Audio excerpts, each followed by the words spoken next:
নমস্কার, তোমাদের সবাইকে সানাস স্মাইল এডুকেশন সেন্টারে স্বাগত জানিয়ে আজকের ক্লাসটি শুরু করছি।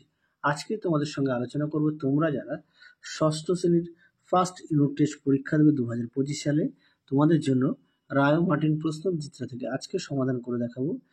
ষষ্ঠ শ্রেণীর ইতিহাস বিষয়ে মডেল নম্বর 5 অর্থাৎ 5 নম্বর স্কুলে তোমাদের যে সমস্ত ছোট ও বড় প্রশ্নগুলি আছে সমস্ত প্রশ্নের উত্তরের সমাধান করে দেখাবো। তোমাদের আগের ভিডিওতে আমরা ষষ্ঠ শ্রেণীর বাকি বিষয়গুলো সমাধান করে দেখিয়ে দিয়েছি ইতিহাস বিষয়ে। তোমরা যারা এখনো দেখোনি আমাদের প্লেলিস্টে গেলে পেয়ে যাবে। এছাড়াও দেওয়া আছে তোমাদের সাজেশন, তোমরা যারা এখনো দেখোনি আমাদের প্লেলিস্টে গেলে পেয়ে যাবে। চলো দেরি না করে মূল বিষয়ে যাওয়া যাক। একে আছে সঠিক উত্তরটি বেছে নিয়ে লেখো। এক জায়গায় আছে বর্ষা জাতীয় পাথরের অস্ত্র বানাতে পারত, সঠিক উত্তর হবে বুদ্ধিমান মানুষরা, অপশন বি। 2 আছে আদিম মানুষের জীবনে প্রথম জরুরি আবিষ্কার হলে, সঠিক উত্তর হবে আগুন, অপশন সি। 3 আছে আদিম মানুষ কৃষিকাজ শেখে, সঠিক উত্তর হবে নতুন, অপশন এ। 4 আছে হরপ্পা সভ্যতার পরিবার ছিল যৌথ, অপশন এ। পরবর্তী প্রশ্ন দেখো 5 দাগের হরপ্পা সভ্যতার মহেঞ্জোদারো কেন্দ্রটি আবিষ্কৃত হয়, সঠিক উত্তর হবে অপশন বি 1922 খ্রিস্টাব্দে। পরবর্তী দেখো 6 দাগের হরপ্পা সভ্যতা কোন যুগের সভ্যতা ছিল, সঠিক উত্তর হবে তাম্র ব্রোঞ্জ যুগের সভ্যতা, অপশন এ। 2 দাগে দেখো অতি সংক্ষেপে নিচের প্রশ্নগুলি উত্তর দাও যে কোনো 4টি।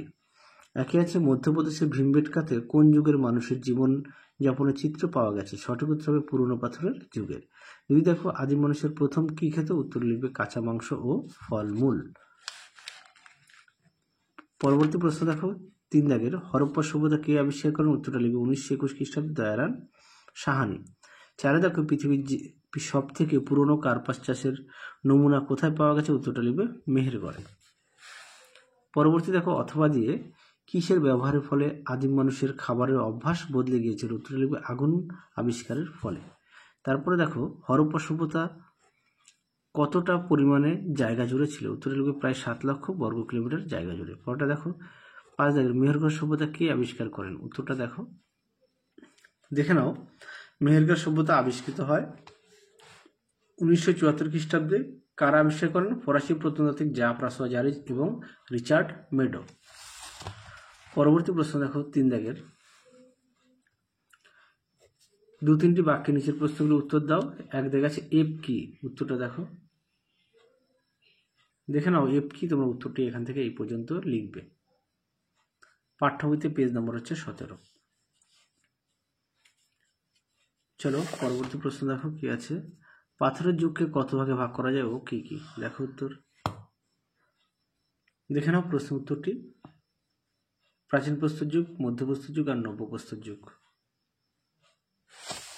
পরবর্তী প্রশ্ন দেখো কি আছে,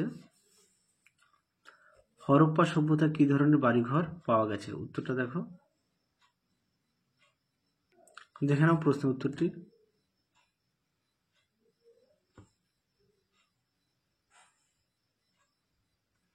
হরপ্পা সভ্যতার নগরে দু ধরনের বাড়িঘর পাওয়া গেছে। এক আছে উঁচু এলাকা বা সিটাডেলে শাসকদের বাড়িঘর, 2 হচ্ছে নিচু এলাকার সাধারণ মানুষের বাড়িঘর। হরপ্পা সভ্যতায় বড়, মাঝারি, ছোট ও বহুতল বাড়ি পাওয়া গেছে, এ পর্যন্ত লিখবে। পরবর্তী প্রশ্ন দেখো কি আছে, হরপ্পা সভ্যতার লিপিতে কতগুলি চিহ্ন রয়েছে, উত্তরে লিখবে 375 থেকে 400টার। পরে দেখো এই লিপি কিভাবে লেখা হতো, উত্তরে লিখবে ডান দিক থেকে বাঁ দিকে লেখা হতো। পরবর্তী প্রশ্ন দেখো 4 দাগে 4-5টি বাক্যের নিচের প্রশ্নগুলো উত্তর দাও। 1 দাগে আছে দাবানল কি, দেখো প্রশ্ন উত্তর দেখে নাও। বনে লাগা আগুনকে দাবানল বলা হয়। বনে গাছের ডালে ডালে ঘষা লেগে আগুন জ্বলে উঠে দাবানলের সৃষ্টি করে। আদিম মানুষ আগুন জ্বালাতে শেখার আগে দাবানলের আগুনের সংগ্রহ করে কাজে চালাতো, উত্তরটা এখান থেকে এই পর্যন্ত তোমরা লিখবে। পরবর্তী প্রশ্ন দেখো, পুরনো পাথরের যুগে আদিম মানুষের জীবন কেমন ছিল, দেখো উত্তর দেখে নাও। প্রশ্ন উত্তরটি তোমরা এখান থেকে লিখবে। দেখে নাও সুন্দর করে পয়েন্ট দেওয়া আছে, পোশাক, বসবাসের জায়গা, এই পর্যন্ত উত্তরটা লিখবে। পরবর্তী দেখো টিকা লেখো ভীমবেটকা, দেখো উত্তর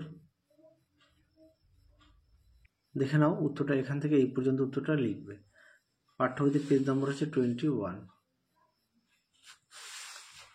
পরবর্তী দেখো 2 দাগের হরপ্পা সভ্যতার শিলমোহর সম্পর্কে লেখো, দেখো উত্তর দেখে নাও। উত্তরটি এখান থেকে তোমরা এই পর্যন্ত লিখবে। দেখে নাও, এখান থেকে এই পর্যন্ত উত্তরটা লিখবে। পরবর্তী দেখো, পাশের নিচের প্রশ্নগুলোর উত্তর দাও। একে আছে, মানুষের সংস্কৃতি কিভাবে তাকে যুগে যুগে টিকে থাকতে সাহায্য করছে বলে তোমার মনে হয়? দেখো উত্তর, দেখে নাও প্রশ্ন উত্তর। তোমরা এখান থেকে এই পর্যন্ত লিখবে। সুন্দর করে দেখো, পয়েন্ট দেওয়া আছে, তোমরা অবশ্যই পয়েন্ট দিয়ে লিখবে। সংস্কৃতি পরিচয়, উন্নত মস্তিষ্কে যুক্ত জীব মানুষ, পরিবেশের সঙ্গে খাপ খাওয়ানোর ক্ষমতা, দলবদ্ধতা। পরবর্তী দেখো, শেষ প্রশ্ন 2 দাগের, হরপ্পা সভ্যতা মানুষের ধর্ম সম্পর্কে আমরা কি জানি, কি জানতে পারি? আচ্ছা, এতক্ষণ যে প্রশ্নগুলো দেখাচ্ছিলাম তার মান হচ্ছে 5। দেখো উত্তর, দেখে নাও, হরপ্পা অধিবাসীদের ধর্ম সম্পর্কে কি জানো? উত্তরটা এখান থেকে তোমরা এই পর্যন্ত লিখবে। তাহলে 5 নম্বর মডেল স্কুলে তোমাদের যে সমস্ত প্রশ্নগুলো ছিল সমস্ত প্রশ্ন উত্তরের সমাধান করে দেখিয়ে দিলাম। তাহলে আজকের মতো এখানেই সমাপ্ত করছি। আবার দেখা হবে খুব শীঘ্রই তোমাদের পরবর্তী ভিডিওতে। তোমরা সবাই সুস্থ থাকো, ভালো থাকো। আজকের মতো টাটা।